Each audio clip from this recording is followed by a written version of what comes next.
The key turns in the lock and the latch clunks open as Santa walks in with the Dinkybets, accompanied by the snow on their boots, cold noses and rosy cheeks. They stamp their feet and flap their arms, rub their hands together and blow into them to warm them up. Major Jump is watching the Dinkybets' performance of this ritual through one partially opened eye. Very humorous indeed, he thinks. The soldiers and the fairies look like graceful swans, and these could be likened to a school of penguins. His thoughts deepen. He can't stop thinking about Crystal and the wonderful dancing. "Come along, you lazy letters," shouts Cantankerous. "Time to start work, so that'll warm you up." He laughs with glee. "Before you go home this evening, please remind me to put all the toys into the sacks, ready for me to collect tomorrow night at midnight," says Santa. "I have to go and feed the rainbow deer now, as there is a lot of work ahead of them, and then I must clean the runners and polish the sleighs." "Santa, if you're delivering recycled toys, shouldn't the rainbow deer and sleigh be recycled?" Archie asks. "It would be very difficult to have a recycled rainbow deer, but my sleigh is made from various old items," Santa replies. "What is it made from?" Delightful asks. "Well, the runners were made from an old roof rack from a transit van. The carriage built from 2 wardrobes and the toilet seat, and the beautiful upholstery was made from multicolored velvet curtains that were given to me by Queen Sophie of Rainbow Land." "She must be a very kind queen," says Delightful.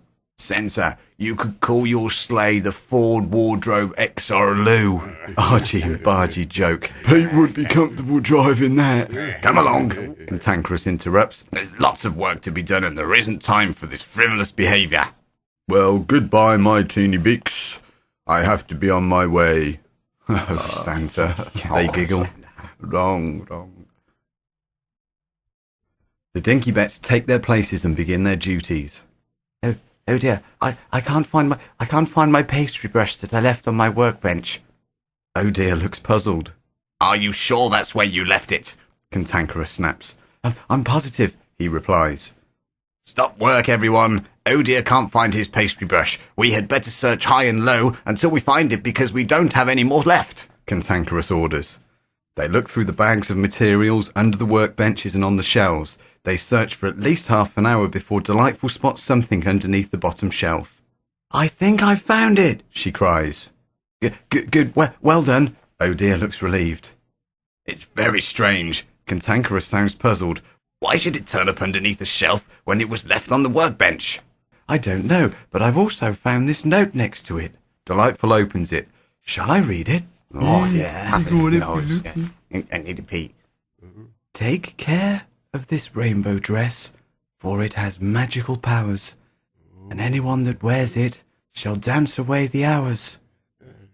Joy when the colours are together, sadness when they're apart.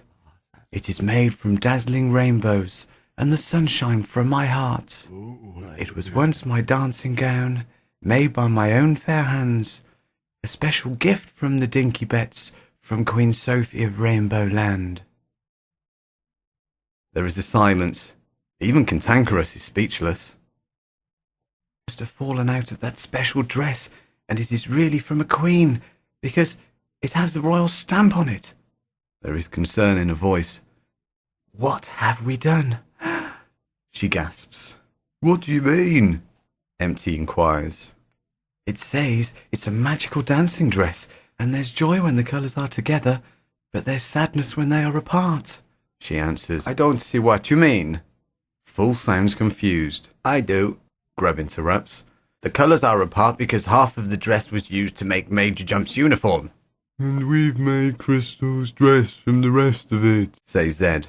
"We can't put the dress back together because it's been cut." Cantankerous sounds worried. "We must have a plan to bring the colours back together. Has anyone got any ideas?" Their troubled faces are deep in thought as they pace around the workshop, rubbing their chins and scratching their heads. Archie springs into the air. "I've got it!" he exclaims. "We can unpick Crystal's dress and sew it back on Major Jump," Bargy continues. The Dinkybets giggle. "Don't be ridiculous," Cantankerous shouts. "Has anyone even seen a soldier in a dress?"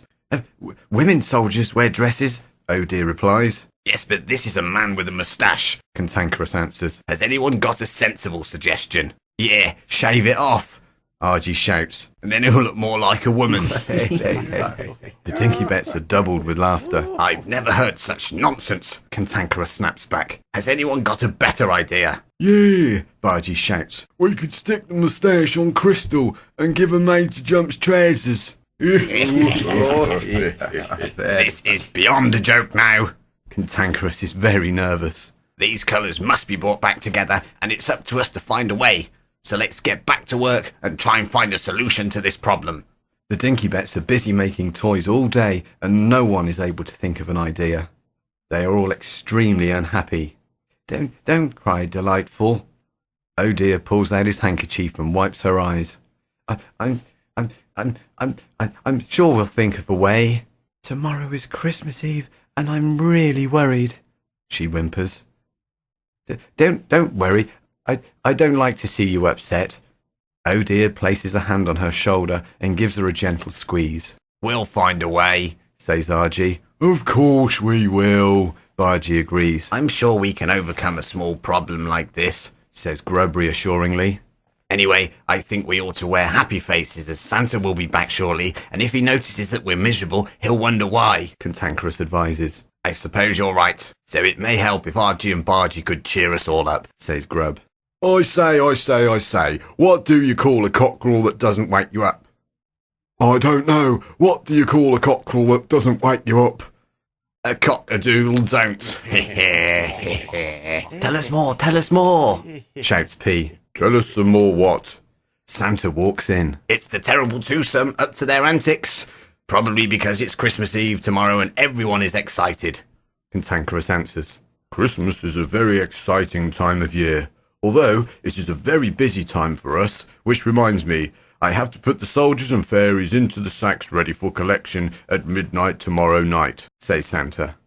We can help you, says Zed. No thanks, Zed. I can manage to do that whilst you all tidy up your benches, Santa replies.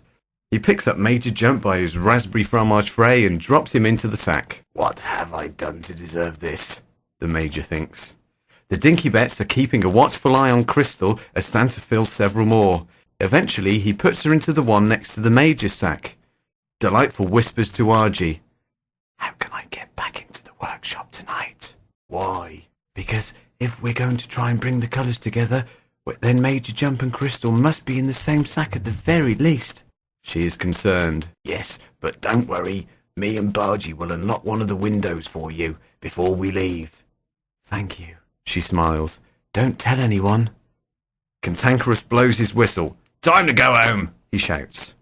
Wrap up well, says Santa. It's bitterly cold and there's more snow on the way from Indigo Land.